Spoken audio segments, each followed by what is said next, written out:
Jamais dans l'histoire de l'humanité, nous n'avons eu autant d'occasions de nous comparer. Vraiment. Et jamais nous n'avons autant douté de nous-mêmes. N'est-ce pas? Chaque jour, en quelques secondes, vous pouvez voir une femme plus belle, plus riche, plus éloquente, plus mince, plus avancée dans sa carrière. Une femme plus suivie sur les réseaux, plus visible.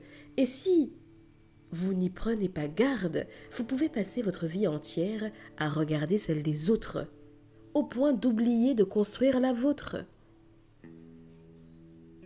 Cher ami, la comparaison n'est pas toujours un problème de confiance en soi. Très souvent, c'est un problème d'attention. Parce que pendant que vous observez le chemin des autres, vous cessez d'avancer sur le vôtre.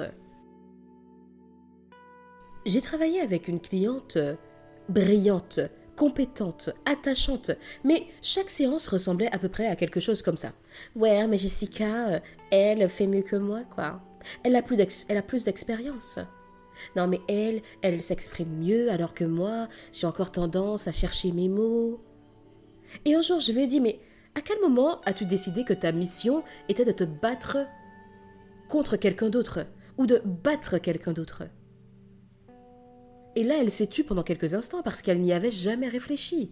Elle croyait travailler sur ses objectifs, alors qu'en fait, elle passait tout son temps à mesurer l'écart entre elle et les autres. Le problème de la comparaison, c'est qu'elle vous fait entrer dans une compétition qui n'existe même pas. Une compétition imaginaire, puisque vous comparez votre réalité complète à la vitrine de quelqu'un d'autre. Pensez-vous vraiment que tout le monde poste les moindres détails de sa vie et de ses tribulations sur les réseaux? Et cette comparaison est toujours injuste, toujours. Allez, prenons un exemple. Je vous invite chez moi. Mais je ne vous montre qu'une seule pièce. Le salon le plus beau, le mieux rangé, le plus lumineux. Et puis, bon, on finit, on prend notre petit thé à la camomille, et puis vous rentrez chez vous, et là vous comparez toute votre maison à cette seule pièce que je vous ai montrée. Ce serait absurde, n'est-ce pas? Pourtant, c'est exactement ce que nous faisons chaque jour. Nous comparons nos doutes aux certitudes que les autres montrent. Nous comparons nos coulisses à leur mise en scène. Nous comparons nos débuts aux résultats des autres. Et donc, évidemment, nous perdons, parce que les règles du jeu sont faussées dès le départ. Ce que j'ai observé au fil des années, c'est que les femmes qui avancent le plus vite ne sont pas forcément les plus talentueuses, mais elles ont compris un point essentiel. Elles utilisent les autres comme source d'inspiration et non pas comme unité de mesure. Quand une femme inspirante croise leur chemin, elles se disent « Oh, si c'est possible pour elle, ça peut être aussi possible pour moi !» Elles ne se disent pas « je ne serai jamais à son niveau ». Vous voyez la différence? La première ouvre une porte, mais la seconde, elle la ferme immédiatement. Et ce qui m'attriste parfois, c'est de voir combien de femmes abandonnent avant même d'avoir commencé. Pourquoi? Parce qu'elles regardent quelqu'un qui a 10 ans d'avance sur elles. Un enfant apprend le piano, il joue depuis 3 semaines, et puis quand il regarde un concertiste professionnel, il conclut ah ben je suis trop nul. Mais cher ami, ce serait ridicule, n'est-ce pas? Pourtant, combien d'adultes font exactement cela chaque jour? Vous regardez quelqu'un qui a travaillé pendant des années, qui a échoué, qui a recommencé, qui a encore échoué et qui a dû se relever, essuyer ses larmes et moucher comme pas possible à force d'avoir pleuré. Vous regardez quelqu'un qui a appris, qui a progressé lentement, et vous comparez ce résultat à votre point de départ. Évidemment que l'écart est immense, mais cet écart ne dit rien de votre potentiel. Il dit seulement où vous en êtes aujourd'hui.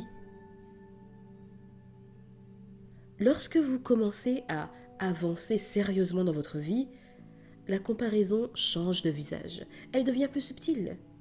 Vous ne comparez plus seulement vos résultats, vous comparez vos personnalités, votre apparence, votre façon d'être. Et là encore, c'est un piège. Parce qu'à force d'admirer certaines personnes, vous pouvez finir par croire que vous devez leur ressembler pour réussir. Or, ce qui crée souvent l'impact, ce n'est pas la ressemblance, c'est l'authenticité, cher ami. La copie ne sera jamais meilleure que l'original. Jamais. Et je le vois dans mes accompagnements avec Imposez-vous. Certaines femmes arrivent avec une idée très précise de ce qu'elles devraient être. Plus extraverties, plus impressionnantes, plus comme telle ou telle personne. Et du coup, elles sont surprises lorsque je leur explique qu'elles n'ont pas besoin de devenir quelqu'un d'autre. Ce qu'il leur faut, c'est de devenir davantage elles-mêmes, de s'autoriser à être elles-mêmes. Parce qu'il existe déjà une version de cette autre personne, mais il n'existe qu'une seule version de vous. Une seule, il n'y a pas deux comme vous. Et c'est précisément là que se trouve votre force, pas dans l'imitation, dans l'incarnation pleine de qui vous êtes.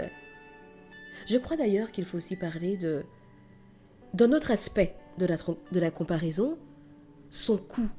Parce elles ne volent pas seulement votre confiance, elles volent votre énergie, votre créativité, votre concentration. Elles vous volent votre joie.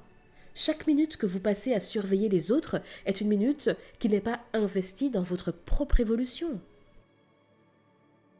Chaque fois que vous regardez ce qu'une femme possède, vous détournez votre regard de ce que vous pourriez construire. Et le plus ironique dans tout ça, c'est que les femmes que vous admirez ont souvent les mêmes doutes que vous. C'est simplement que ces doutes opèrent à un autre niveau. J'ai rencontré des femmes extrêmement accomplies, des entrepreneurs, des artistes, des conférencières. Et vous savez ce qu'elles avaient en commun ? Aucune ne se sentait parfaite. Aucune ne vivait dans une confiance permanente. Parce que la confiance n'est pas un état définitif. Il se cultive.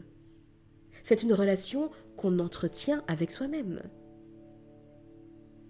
Pendant les prochaines semaines, chaque fois que vous vous surprendrez à vous comparer, arrêtez-vous et demandez-vous « Qu'est-ce que cette personne m'apprend sur ce qui est possible pour moi ?»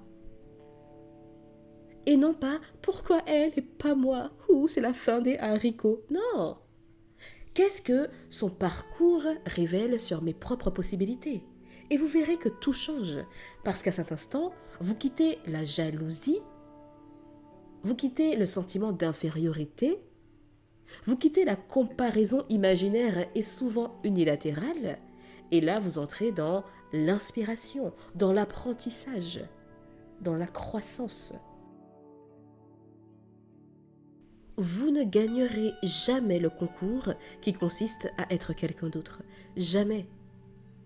Vous pouvez en revanche réussir quelque chose de bien plus intéressant. Devenir pleinement vous-même. Et croyez-moi, c'est déjà un défi suffisamment ambitieux pour occuper une vie entière. La prochaine fois, nous parlerons d'une vérité qui dérange souvent. La confiance en soi ne s'apprend pas en réfléchissant, non, elle s'apprend en faisant, elle s'apprend dans l'action. Chers amis, je vous dis à bientôt et d'ici là, imposez-vous.